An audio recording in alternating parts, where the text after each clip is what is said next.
नाशिकमध्ये गोदावरी नदीला पूर आलेला आहे। गंगापूर धरणामधून 13,932 क्युसेक पाण्याचा विसर्ग सुरू आहे। गोदावरी नदीने धोक्याची पातळी ओलांडलेली आहे। दुतोंड्या मारुती पाण्याखाली गेलेला आहे। रामकुंड परिसरातल्या बाजारपेठांमध्ये देखील पुराचं पाणी शिरलेलं आहे।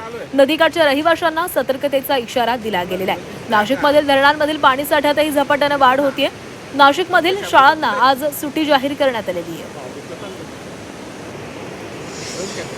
नागरिकांना आवाहन करतोय की आता आम्ही पूर परिस्थितीची पाहणी करतोय। आपल्याला जी धोकादायक परिस्थिती वाटत होती ती जी लेवल आहे 19,000 क्युसेकची ती आपण आता गाठलेली आहे आणि म्हणून जिल्हाधिकारी असतील, मी असेल, आमच्या प्रशासनाचे सगळे अधिकारी आम्ही बघायला चाललो आहोत। पुराजवळ कुणीही येऊ नये आणि आपत्कालीन परिस्थिती निर्माण होऊ शकते। रात्रीतून जर पाऊस वाढला तर त्याच्यामुळे सतर्कतेचा इशारा जारी आहे। आणि या संदर्भामध्ये सविस्तर बोलणार आहोत आमचे प्रतिनिधी सागर गायकवाड आपल्यासोबत आहेत। सागर, नाशिकमध्ये गोदावरी नदीला पूर आलेला आहे। धरणामधून देखील विसर्ग होतोय। रामकुंड परिसरामध्ये अनेक ठिकाणी पाणी शिरले। दुतोंड्या मारुती पाण्याखाली गेलाय। काय सध्याची परिस्थिती आहे नाशिकमधली? नक्कीच मी आता बघितलं तर रामकुंड परिसरामध्ये आहे आणि ह्या रामकुंड परिसरामधली जर परिस्थिती बघितली तर गोदावरी नदीला पूर आलेला आहे। या होळकर पुलावरून तब्बल 23,000 क्युसेसने पाण्याचा विसर्ग हा गोदावरी नदी पात्रात होताना आपल्याला पाहायला मिळतोय। पुराचं मापदंड म्हणून ओळख असलेल्या दुतोंड्या मारुती बुडाल्याचं चित्र आता पाहायला मिळतंय आणि गोदाघाट परिसरात असलेले छोटे मोठे मंदिरं जे आहेत ते आता पाण्याखाली गेल्याचं आपल्याला पाहायला मिळतंय।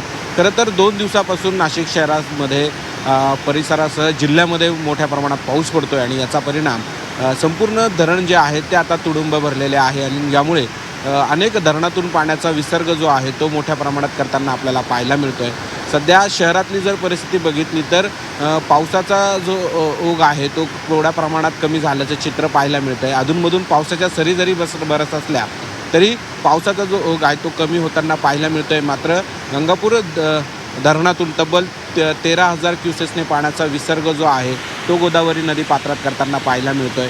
त्याचबरोबर ती जो होळकर पूल आहे तिथून तब्बल 23,000 क्युसेसने पाण्याचा विसर्ग जो आहे तो सध्या आता गोदावरी नदी पातळीमध्ये होताना पाहायला मिळतोय। नाशिकसह जिल्ह्यातील सगळेच धरणं हे तुडुंब भरलेले आहेत आणि नांदूर मधमेश्वरमधून तब्बल 82,000 क्युसेसने पाण्याचा विसर्ग होताना आपल्याला पाहायला मिळतोय। सध्या शहरातील अनेक ठिकाणी पाणी शिरल्याचं चित्र पाहायला मिळत आहे। त्याचबरोबर ग्रामीण भागात देखील मोठ्या प्रमाणात पाणी शिरलेलं आहे। सायखेडा जो पूल आहे तो पाण्याखाली गेल्याचे चित्र पाहायला मिळतं आहे। यामुळे संपूर्ण जी शासकीय टीम आहे ती अलर्ट मोडवरती गेलेला आहे। त्याचबरोबर ती जे नदीकाठचे जे गावं आहेत त्यांना देखील प्रशासनाकडून सतर्कतेचा इशारा देण्यात आलेला आहे।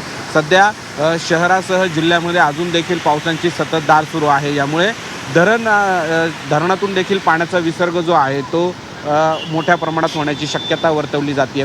यामुळे नदीकाठच्या गावांनी सतर्क राहावं असं प्रशासनाकडून सांगण्यात येत आहे। त्याचबरोबर ती ज्या ठिकाणी प्रशासन पोहोचू शकत नाही त्या ठिकाणी स्वतःहून स्थलांतरित व्हावं असं देखील सांगण्यात येत आहे। सध्या स्थिती बघितली तर अनेक धरणातून पाण्याचा विसर्ग जो आहे तो करताना आपल्याला पाहायला मिळतं। ज्यात बावलीमधून 2,865, पालखेडमधून 1,860, पुणेगावमधून 3,221 आणि दारणातून तब्बल 19,312 एवढ्या क्युसेसने पाण्याचा विसर्ग सध्या जरी नाशिकमधला पावसाचा जोर काहीसा ओसरलेला जरी असला तरी मात्र अनेक ठिकाणी पूरस्थिती आहे। धन्यवाद दिलेल्या सविस्तर माहितीसाठी।